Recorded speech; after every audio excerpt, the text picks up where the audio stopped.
todo inclinemos nuestros rostros, vamos a colocar este tiempo en las manos del Señor. Padre nuestro que estás en los cielos, te damos las gracias por este tiempo en el que nos permites reunirnos en tu nombre. Hoy venimos con corazones abiertos, con gozo, dispuestos a escuchar tu voz y a ser transformados por tu palabra. Sabemos que en medio de pruebas, de tentaciones y desafíos de la vida, tú nos fortaleces y nos das la sabiduría para seguir adelante, perseverando en nuestra fe. Te pedimos, Señor, que tu Espíritu Santo nos dé entendimiento para poder vivir de acuerdo a tu voluntad. Que cada palabra que compartamos en esta mañana nos acerque más a ti y nos impulses a seguir adelante con fe y con perseverancia, sabiendo que por tu gran amor y misericordia, tú recompensas nuestra fidelidad por siempre. Oramos en el nombre de nuestro Señor Jesucristo. Amén. Amén.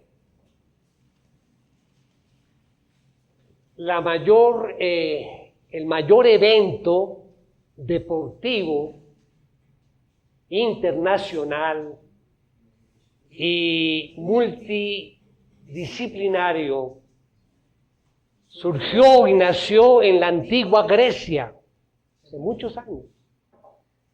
Efectivamente estoy hablando de los Juegos Olímpicos. Este era un evento muy especial y lo sigue siendo en esta época.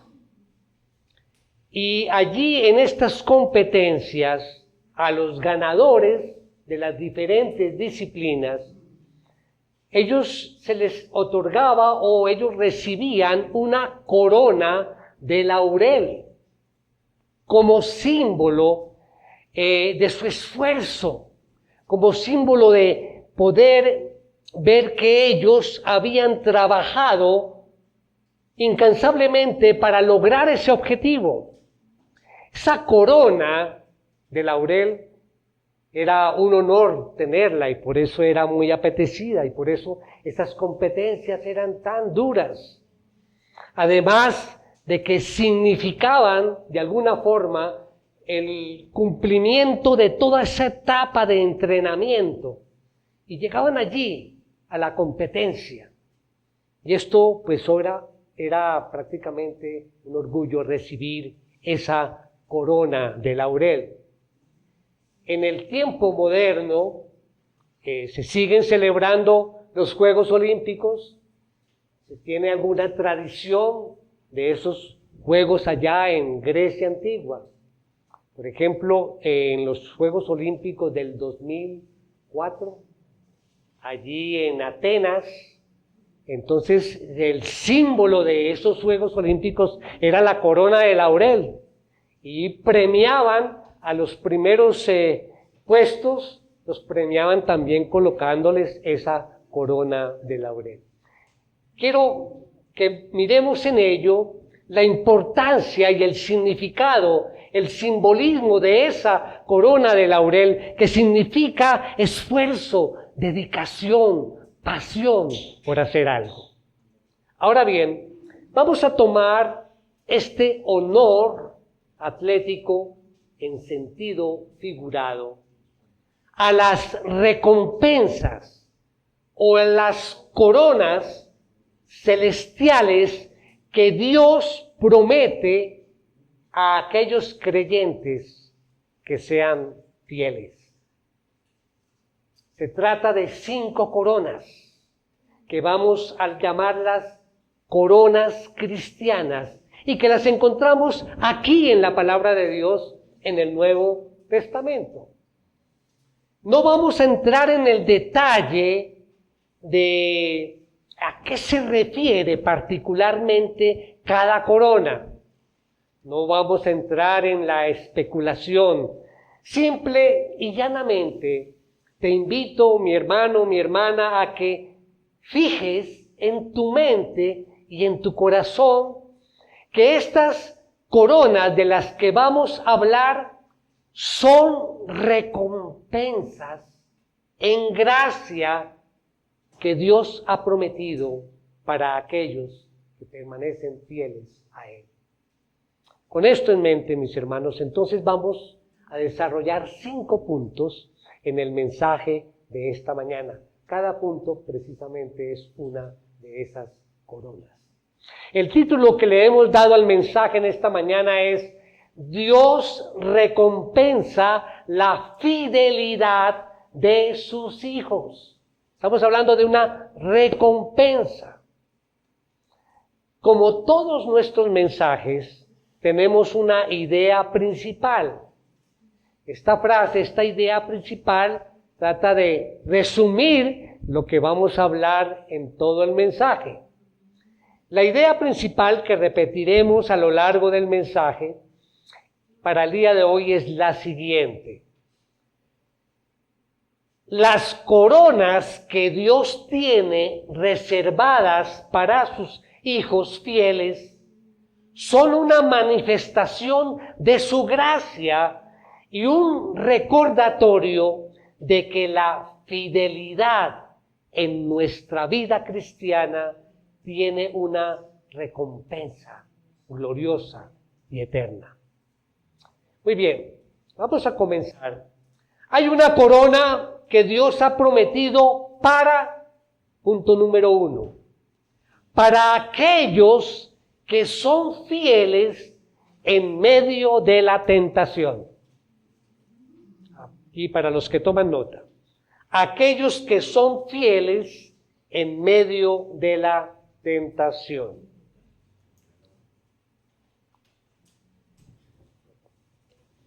Para desarrollar este punto, vamos a tomar como base bíblica la carta de Santiago. Acompáñenme allí a Santiago 1, vamos a leer del versículo 12 al 16. Dice: bienaventurado el hombre que persevera bajo la prueba, porque una vez que ha sido probado, recibirá ¿qué? La corona de la vida que el Señor ha prometido a los que lo aman. Que nadie diga cuando es tentado: soy tentado por Dios, porque Dios no puede ser tentado por el mal y Él mismo no tienta a nadie, sino que cada uno es tentado cuando es llevado y seducido por su propia pasión. Después, cuando la pasión ha concebido, da a luz el pecado, y cuando el pecado es consumado, engendra la muerte. Amados hermanos míos, no se engañen, no se engañen. Lo primero que vamos a ver aquí, analizando esta porción brevemente, es tener en cuenta el contexto. Santiago, recordemos que Santiago es el hermano del Señor, que era pastor y anciano allí en la iglesia de Jerusalén. Él escribió esta carta precisamente a un grupo de hermanos que estaban pasando por una persecución. Una persecución que comenzó allí con el martirio con la muerte de Esteban, mártir, recordaremos. Una persecución, muchos judíos, cristianos, y el imperio los perseguía, sufriendo, haciéndolos sufrir, y ellos estaban experimentando diferentes pruebas. Dice allí mismo Santiago acá, en este capítulo 1, el versículo 2, dicen: tengan por sumo gozo, hermanos míos, cuando se hallen en diversas pruebas. Cuando se hallen en diversas pruebas. Así que estos hermanos fueron dispersos por el reino por causa de esa persecución. Estaban lejos de sus hogares. Pero de manera particular, la prueba que más, era notoria, la prueba que estaban pasando, era que había una opresión por parte de los patrones, de los amos, de las personas adineradas que oprimían, opresionaban a estos hermanos, y estos hermanos trabajaban para ellos, pero no recibían el salario, no les pagaban por su trabajo. Y estoy leyendo, ya no tenemos tiempo para leerlo todo, pero en el capítulo 1, allí de Santiago, hay una reseña de esto, cuando él habla del hermano que está en una humilde condición y aquel que está en una alta condición social. Y allí en el capítulo 5, Santiago exhorta a esos ricos a que se arrepientan, porque ese jornal que ellos no le estaban pagando a sus trabajadores, les llevaba a ellos, a los trabajadores, a clamar al cielo para que Dios hiciera justicia. Pero la presión externa o esa prueba estaba también generando una tentación interna. ¿Cómo así? No se entiende muy bien, ¿no? Hay una prueba externa, que es esa opresión. Pero eso generaba en ellos, los oprimidos, una tentación. Podríamos decir que la prueba es una presión externa, mientras que la tentación es algo interno. Pero esas dos cosas a veces vienen combinadas. Porque cuando viene esa presión de afuera, yo estoy tentado internamente. Estos hermanos que estaban siendo oprimidos, lo sentían. Estaban siendo tentados ¿a qué? A explotar en ira. ¿Cómo lo sabemos? Porque allí más adelante, en ese mismo capítulo, Santiago 1:20, dice: pues la ira del hombre no obra la justicia de Dios. Ellos estaban experimentando injusticia y estaban tratando de enfrentar esa injusticia con una ira, con una ira injusta.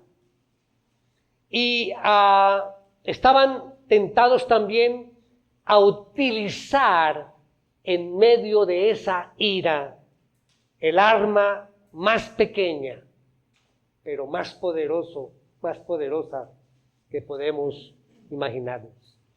¿Cuál es esa arma? La lengua. La lengua. Y es en Santiago donde encontramos bastante que habla sobre la lengua. Así que Santiago escribe esta carta a los hermanos oprimidos, pero también hermanos tentados a explotar a ira y a usar su lengua para quejarse y para maldecir. Y lo hace con el propósito de que ellos no se justifiquen en medio de la tentación, sino que se comporten como lo que ellos eran. Dice allí el versículo 12, bienaventurado el hombre que persevera bajo la prueba. Bienaventurado. Entonces, la primera palabra que encontramos allí en este texto es bienaventurados. En medio de la prueba, le estaba diciendo, mire, en lugar de quejarse, en lugar de ceder a esa tentación, ellos, por la gracia de Dios, deciden perseverar. Y Santiago les dice, bienaventurado el hombre que en medio de la prueba, en medio de la presión, no se quiebra, se mantiene firme, no cede a la tentación de explotar en ira y usar su lengua de una manera injusta. ¿Y cuál es la razón? O sea, ¿por qué estas personas son bienaventuradas? Él agrega allí, en el versículo 12, porque una vez que ha sido probado, recibirá la corona de vida que el Señor ha prometido a los que lo aman. A los que lo aman. Entonces, el bienaventurado no solamente es bienaventurado por mantenerse firme en medio de la presión y no ceder a la tentación, sino que también es una persona bienaventurada porque Dios le ha prometido una corona de vida. Y como les decía al principio, bueno, el punto no es hablar aquí a qué se refiere esta corona. Tengamos en mente que estamos hablando de una recompensa que Dios da. Y todo lo que Dios da es bueno, es abundante, es perfecto. Pero Santiago también hace una aclaración.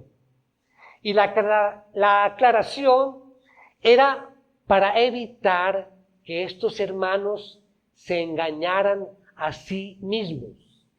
Le dice el versículo 16, amados hermanos míos, no se engañen, no se engañen. ¿Cuál era esa aclaración?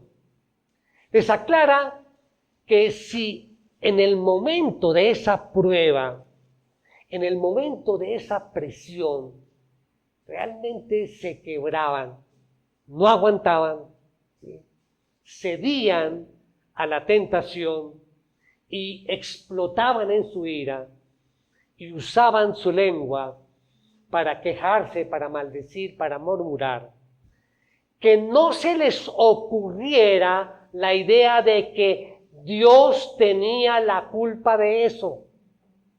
No se les ocurra. Qué interesante. Dice Santiago, Dios no tienta a nadie ni puede ser tentado por el mal.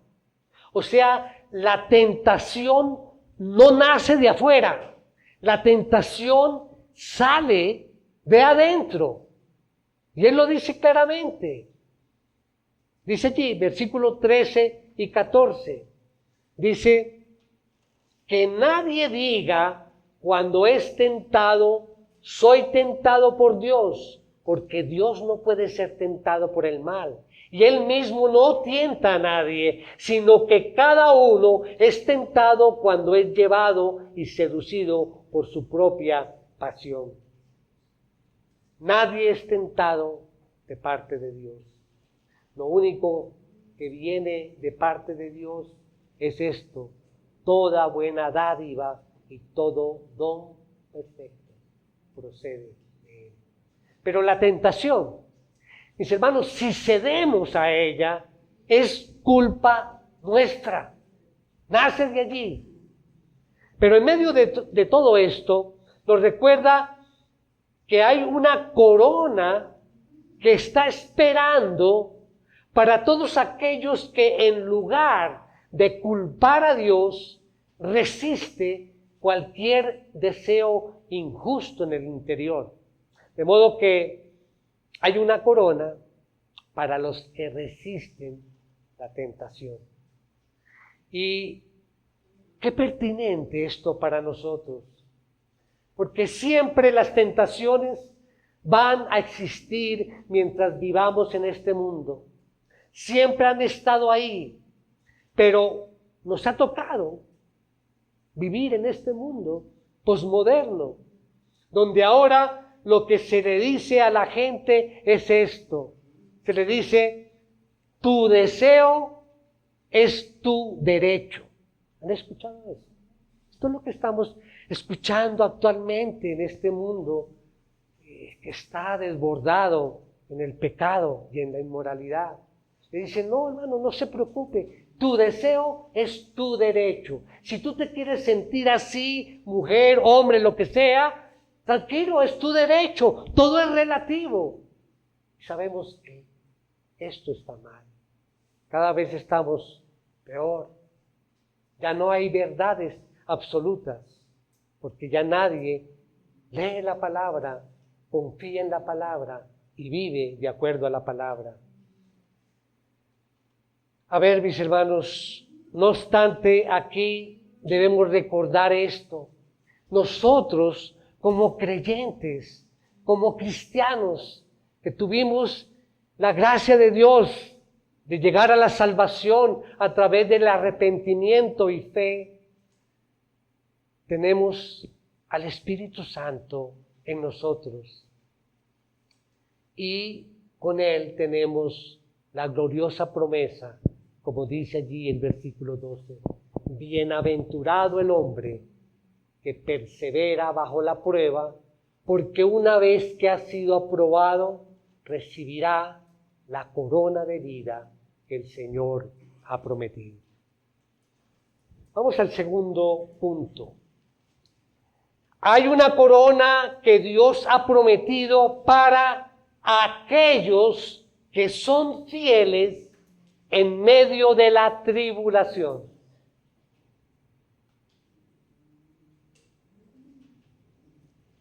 La primera corona era para aquellos fieles en medio de la tentación. Ahora vamos a ver aquellos que son fieles en medio de la tribulación. Para ello, acompáñenme allí al libro de Apocalipsis. Vamos a mirar allí Apocalipsis 2, vamos a mirar del 8 al 11. Y dice así: escribe al ángel de la iglesia en Esmirna, el primero y el último, el que estuvo muerto y ha vuelto a la vida, dice esto: yo conozco tu tribulación y tu pobreza, pero tú eres rico, y tu pobreza, eres rico, y la blasfemia de los que se dicen ser judíos y no lo son, sino que son sinagoga de Satanás. Fuerte. No temas lo que estás por sufrir. Yo te digo que el diablo echará a algunos de ustedes en la cárcel para que sean probados y tendrán tribulación por 10 días. Sé fiel hasta la muerte y yo que te daré la corona de la vida. El versículo 11. El que tiene oído, oiga lo que el Espíritu dice a las iglesias.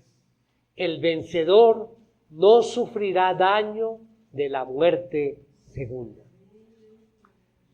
Entonces, estamos allí en el contexto del Apocalipsis, donde Cristo, a través del apóstol Juan, manda esas cartas a esas 7 iglesias allí en Asia Menor.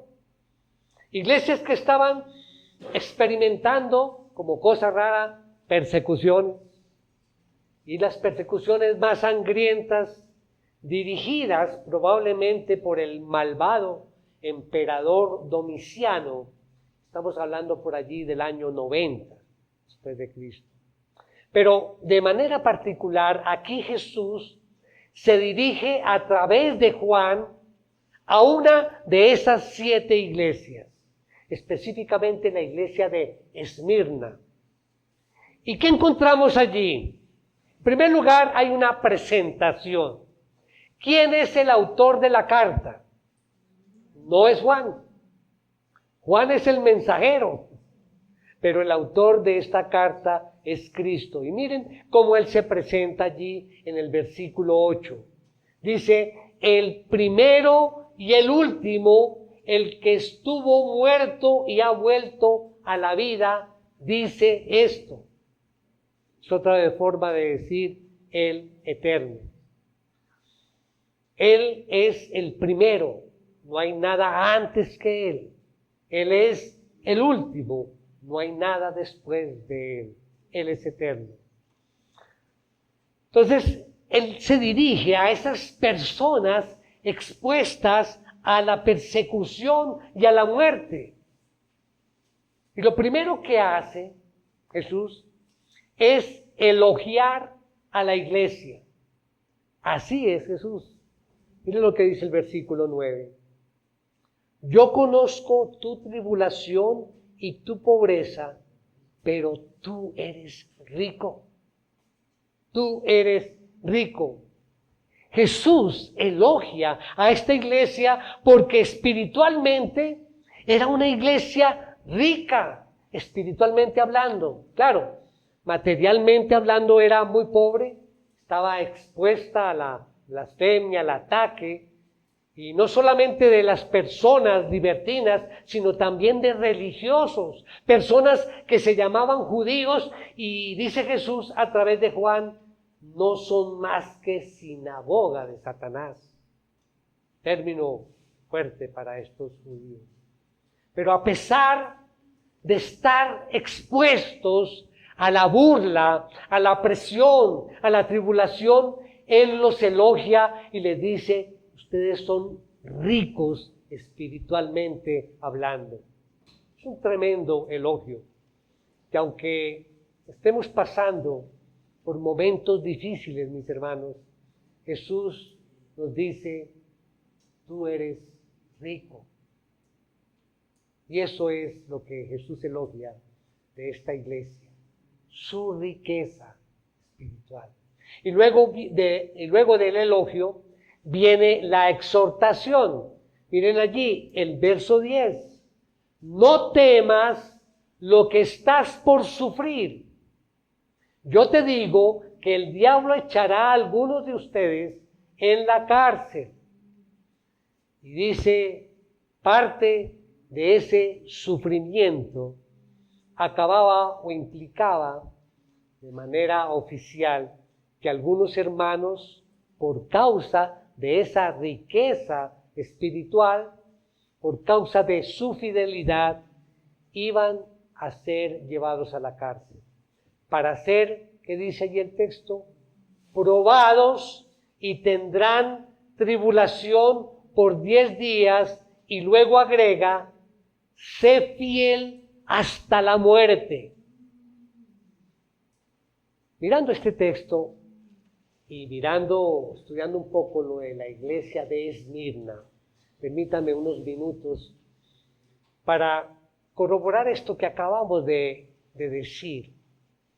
Y tenemos aquí en la historia de la iglesia, precisamente busqué la iglesia de Esmirna.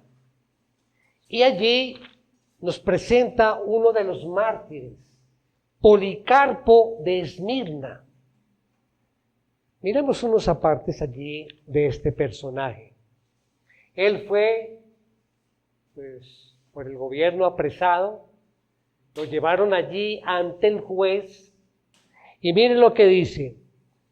El juez insistió diciéndole que si juraba por el emperador y maldecía a Cristo, quedaría libre. Empero Policarpo respondió, llevo 86 años sirviéndole y ningún mal me ha hecho. ¿Cómo he de maldecir a mi rey que me salvó? Y sigue allí la historia.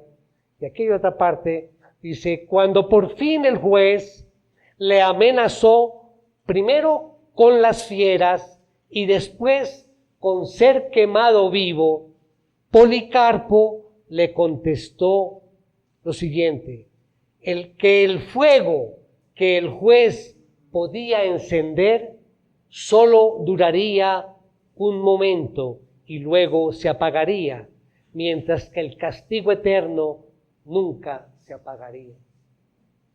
Dice, ante la firmeza del anciano, el juez ordenó que Policarpo fuera quemado vivo. Y todo el populacho salió a buscar ramas para preparar la hoguera. Atado ya en medio de la hoguera, y cuando estaban a punto de encender el fuego, Policarpo elevó la mirada al cielo y oró en voz alta: Señor, Dios soberano, te doy gracias porque me has tenido por digno de este momento, para que junto a tus mártires yo pueda tener parte en el cáliz de Cristo. Por ello te bendigo y te glorifico. Amén. Interesante historia, hermanos. De modo que la exhortación viene acompañada de una promesa, de una corona de vida.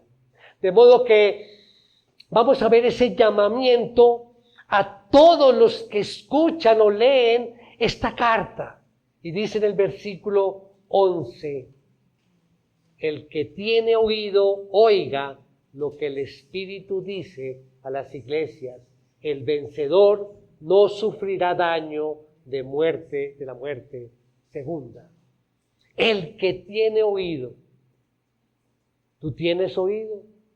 Sí, mi hermano, mi hermana, tenemos oído. Si estás oyendo lo que Jesús le dijo a esa iglesia, una iglesia pobre materialmente, expuesta a la blasfemia, a la persecución, al sufrimiento, le dijo: no temas. Sí, vas a sufrir, pero será por un poco de tiempo. Sé fiel y yo te daré la corona de vida. Vamos al tercer punto, mis hermanos. Hay una corona que Dios ha prometido para aquellos que son fieles a la gran comisión. Recordemos nuestra idea principal. Las coronas que Dios tiene reservadas para sus hijos fieles son una manifestación de su gracia y un reconocimiento de que la fidelidad en nuestra vida cristiana tiene una recompensa gloriosa y eterna. Bien, para este punto vamos allí a Corintios, Primera de Corintios 9, vamos a leer del 24 al 27. Dice Pablo allí: ¿no saben que los que corren en el estadio, todos en verdad corren, pero solo uno obtiene el premio? Corran de tal modo que ganen. Y todo el que compite en los juegos se abstiene de todo. Ellos lo hacen para recibir, ¿qué? Una corona corruptible, pero nosotros una incorruptible. Por tanto, yo de esta manera corro, no como sin tener meta, de esta manera peleo, no como dando golpes al aire, sino que golpeo mi cuerpo y lo hago mi esclavo, no sea que habiendo predicado a otros, yo mismo sea descalificado. Pablo, en medio del contexto, está hablando de su compromiso con la predicación del Evangelio.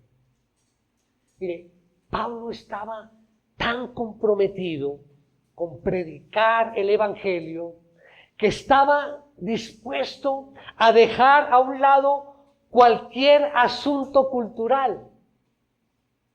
¿De dónde sacó esto? Bueno, si ustedes miran más adelante, unos versículos atrás de lo que leímos, van a encontrar que Pablo dice: entre los griegos me vuelvo griego. ¿Para qué? Para ganarme a los griegos.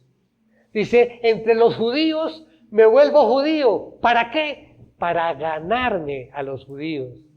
Para Pablo había algo más importante que su cultura o su trasfondo nacional.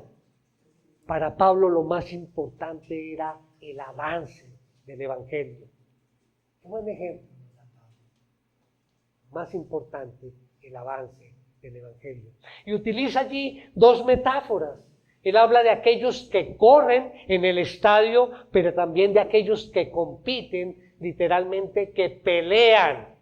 O sea que Pablo está pensando en atletas que corren y está pensando también en boxeadores, por utilizar un término más actual, presente. Y Pablo dice, tanto el que corre como el que pelea en la competencia tiene tres cosas en mente. Primero, ellos saben, ya sea que peleen o que corran, que solamente uno se va a llevar el premio. Eso es lo primero que tiene claro. Segundo, en vista de que ellos saben que solamente uno se lleva la corona, ¿qué hacen ellos? Se disciplinan a sí mismos y se abstienen de todo aquello que los pueda distraer, tanto en la práctica o el entrenamiento como en la misma competencia. Porque ellos saben, hay muchos que están compitiendo, muchos van a correr, muchos van a luchar, pero solo uno se lleva el premio y no puedo permitir que nada me distraiga. Así que se disciplinan a sí mismos, sacando del escenario todo aquello que les pueda distraer. Así es que todo lo que hacen, lo hacen con el propósito de recibir ese premio y esa corona. Pero lo que llama la atención es que ellos compiten con ese énfasis. Dice Pablo, a pesar de que se trata de una corona corruptible. Estos que corren y que pelean estaban ansiando era una corona corruptible. Pero ahora Pablo aplica estas dos metáforas a nuestra vida cristiana. Y la aplica a nosotros porque él dice claramente, pero nosotros, ¿quiénes somos nosotros? Aquellas personas que como Pablo compiten y pelean, pero ¿por qué? Por el avance del Evangelio. Eso es lo que él tiene en mente. Y al igual que los competidores, todos aquellos que corremos y luchamos por el avance del Evangelio, tenemos en mente en primer lugar que hay una corona. Escuchen esto, al igual que ellos, nosotros sabemos que en el plano espiritual hay un premio, hay una corona, y en segundo lugar, al igual ellos, nosotros sabemos que porque existe este premio y esta corona, nosotros como Pablo deberíamos disciplinarnos a nosotros mismos. Y esa es la palabra clave de este punto, disciplinarnos. ¿Qué significa esto? Quitar de en medio, sacar de nuestras vidas todo aquello que nos distraiga. ¿Y cuántas cosas nos distraen hoy en día, verdad? ¿Cuántas cosas? Por aquí había notado Netflix, YouTube, Facebook, la tecnología. Esto es lo que nos distrae. ¿Cuánto tiempo le dedicamos a esto? Y esto, sabiendo que esto es pasajero. Lo espiritual es lo que es eterno. Eso es lo que va a permanecer. Lo demás realmente no importa. Te pregunto, ¿te vas a esforzar tanto? ¿Vas a pelear tanto? ¿Vas a correr tanto por algo que no te vas a poder llevar? Pero lo eterno va contigo para siempre. Y eso es lo interesante. Corremos, luchamos, nos abstenemos de todo aquello que nos pueda distraer, porque sabemos que hay una corona, que hay un premio. Y esa corona, a diferencia de la otra, esta corona es incorruptible, es inmarchitable, es una corona que jamás será olvidada. Podríamos decir poéticamente, resonará por toda la eternidad. ¿Saben, mis hermanos, por qué? Porque el Señor dijo: todo el que me declare delante de los hombres, yo le declararé delante del Padre. De modo que no permitas que nada te distraiga. Pablo corría, peleaba por el avance del reino y no permitía que nada se convirtiera en una distracción, porque había una corona que había que alcanzar.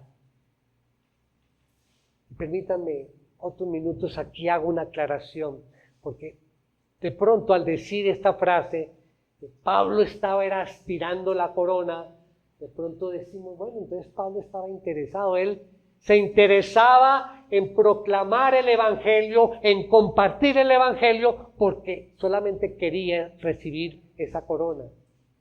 Pero no es así. Y quiero aclararlo, ténganlo presente. Allí en Filipenses, cuando él escribe la carta a Filipenses 4:1, mire lo que dice: así que, hermanos míos, amados y añorados, gozo y corona mía, estén así firmes en el Señor, amados. No sabemos todo lo que estaba incluido allí en esa corona que Pablo tiene en mente, pero seguro que Pablo, parte de esa corona, parte de su premio, era ver a todas aquellas personas que él había ganado para Cristo, disfrutando ahora del Rey. Pablo le dice a los hermanos en Filipos: ustedes son mi corona. Qué mayor gozo estar en el cielo el día de mañana. ¿Te puedes imaginar esto, mi hermano, mi hermana? En la presencia allí del Cordero, y al lado tuyo estar la persona que tú ganaste para Cristo, que tú le hablaste de Cristo, que tú lo dirigiste para que llegara a conocer al Señor, ya sea en el colegio o en la universidad, aquel amigo o amiga del trabajo a la cual yo le hablé de Cristo, y estar allí en el cielo junto con Él, ahí al lado tuyo por la eternidad, celebrando la sublime gracia del Señor que nos salvó. Esa es parte de nuestra corona. Vamos al cuarto punto. Hay una corona que Dios ha prometido para aquellos pastores que se mantienen fieles.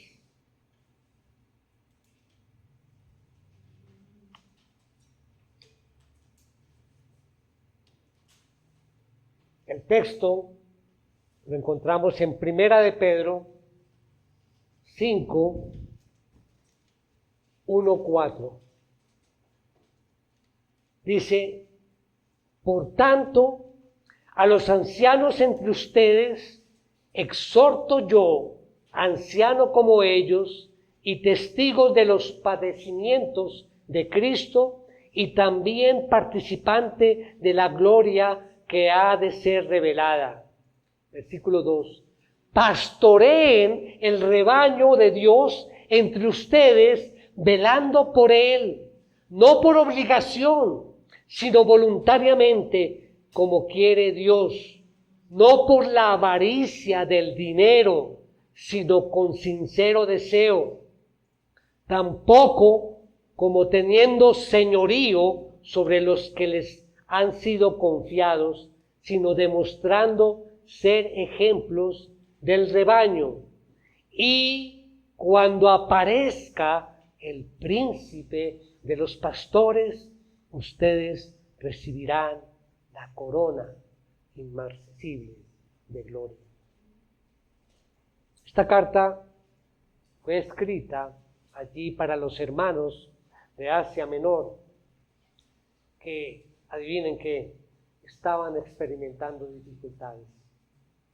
Pero no necesariamente era una persecución formal por parte del imperio, sino que estaban experimentando hostilidades en la sociedad, simplemente por el hecho de ser cristianos. Entonces vemos en esa carta que Pedro habla mucho del sufrimiento, y cuando llega al capítulo 5, ahora el apóstol Pedro se dirige a los pastores de esas iglesias en particular, esas que estaban allí en Asia Menor.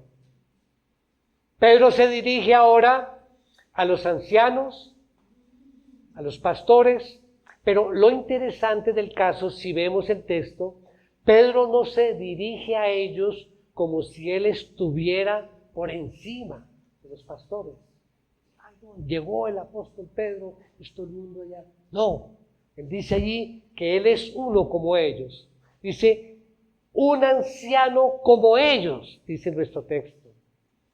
Y se dirige a los pastores de esa misma forma. ¿Y a qué los exhorta? Él le dice allí, pastoreen el rebaño de Dios. Pastorear aquí, ¿qué significa? Alimentar al rebaño, guiar al rebaño, proteger al rebaño.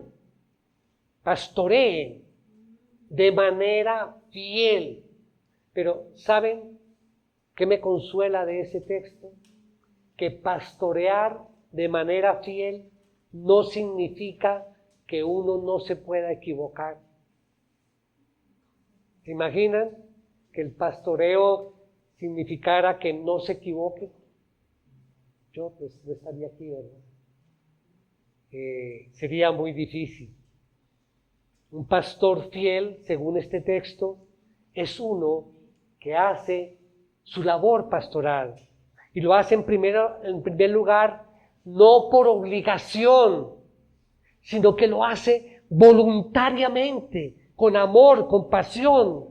En segundo lugar, no lo hace por el deseo de dinero o ganancias deshonestas, sino con un sincero deseo. En tercer lugar, no enseñoreándose por medio de la manipulación y la opresión al pueblo, sino poniendo el ejemplo delante de ellos, ser testimonio para todos.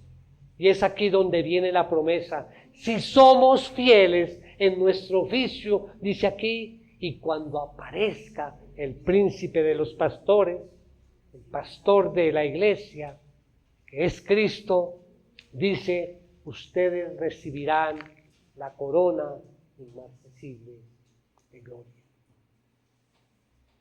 Cristo, de manera personal, cuando venga, dice aquí, le dará una corona inmarcesible de gloria. Pensar, mis hermanos, solamente en esto, de manera personal,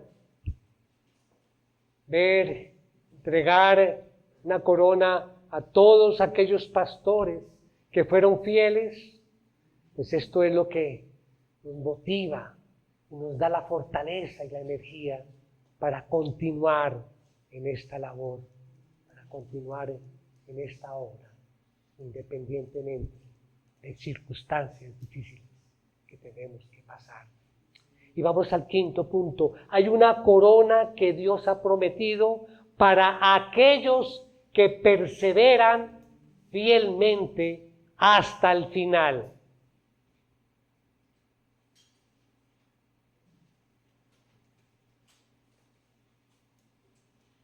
Por último, aquí en el Nuevo Testamento vemos esta promesa. Una corona para aquellos que perseveren fielmente hasta el final. Es decir, no solamente para aquellos que comienzan bien, sino que también terminan bien. Y el texto lo encontramos nuevamente en una carta del apóstol Pablo. Segunda de Timoteo, capítulo 4, versículos 6 al 8.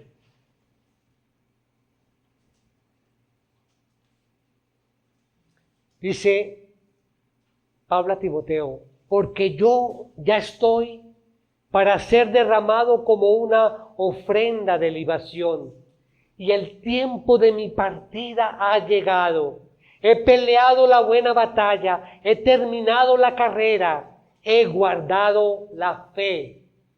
En el futuro me está reservada la corona de justicia que el Señor, el juez justo, me entregará en aquel día. Y no solo a mí, sino también a todos los que aman su venida.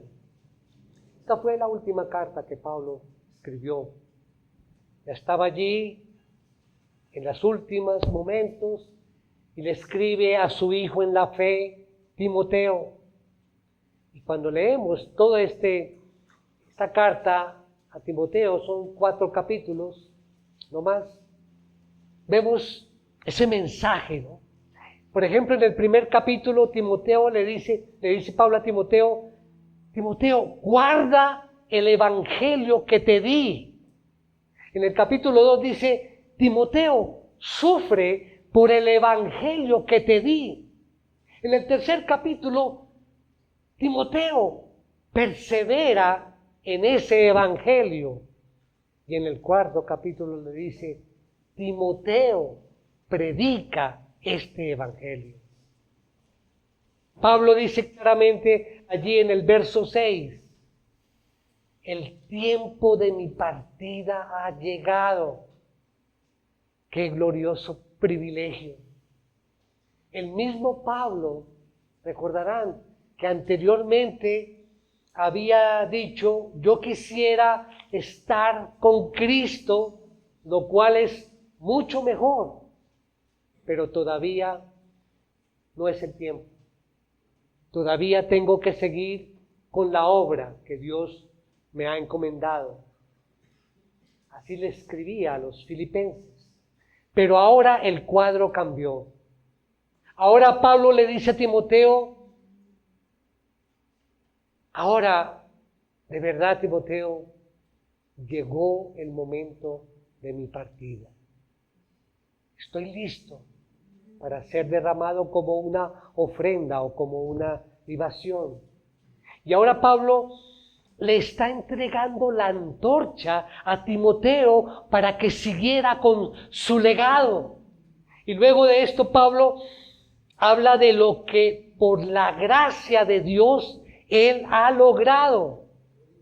Pablo, sabiendo que ya se acercaba el tiempo de su partida, mira hacia atrás y puede decir: yo he peleado, yo he ganado, dice Pablo.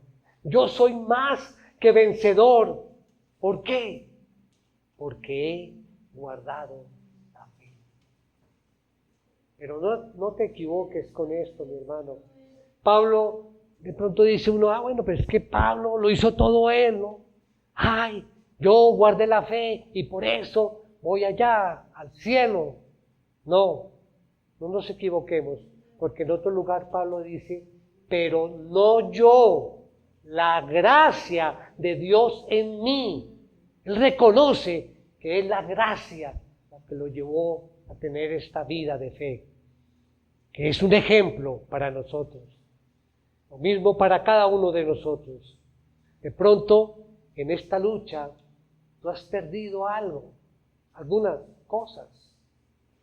Pero si te has mantenido en la fe, tú no has perdido nada. Tú has ganado todo. Eres más que vencedor. Y ahora Pablo mira al futuro, que pues, obviamente no le parecía muy lejano, y dice lo siguiente en el versículo 8, que dice: en el futuro me está reservada la corona de justicia que el Señor, el juez justo, me entregará en aquel día.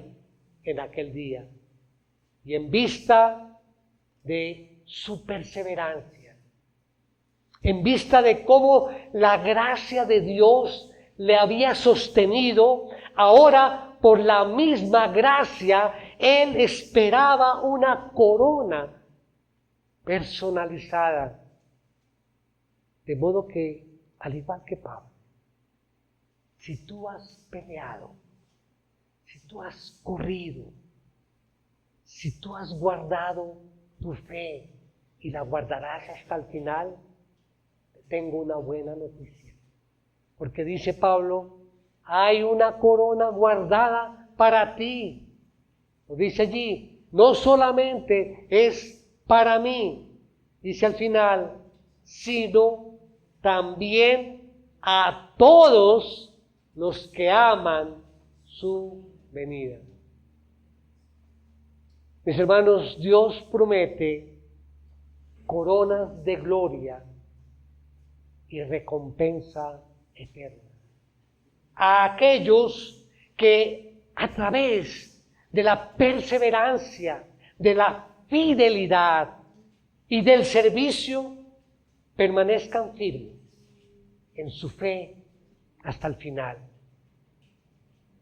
¿Te identificas con eso? ¿Te identificas? Amén. Vamos a orar. Tenemos nuestros rostros. Oh Padre amado, te damos las gracias, Señor, por tu palabra fiel y eterna. Esta palabra que hoy nos ha hablado a nuestros corazones. Gracias por las coronas que nos has prometido, las cuales no son para nuestra gloria, sino para reflejar tu fidelidad y tu gracia en nuestros días. Te pedimos que nos des la fortaleza para ser fieles en medio de la tentación, ser fieles en medio de la tribulación, en cada área del servicio que tú nos llamas a realizar, sabiendo que tu recompensa es más grande que cualquier dificultad que podamos tener. Oh Señor, ayúdanos a vivir de acuerdo a tu palabra y que al aplicar estas enseñanzas reflejemos verdaderamente en nuestras vidas el carácter de Jesús. Y que, Señor, de esta forma podamos ser testimonio y ayuda para muchas personas a nuestro alrededor, para que estas personas te miren, Señor, y te conozcan y lleguen a tus pies. Te lo pedimos en el precioso nombre de nuestro Señor Jesucristo. Amén.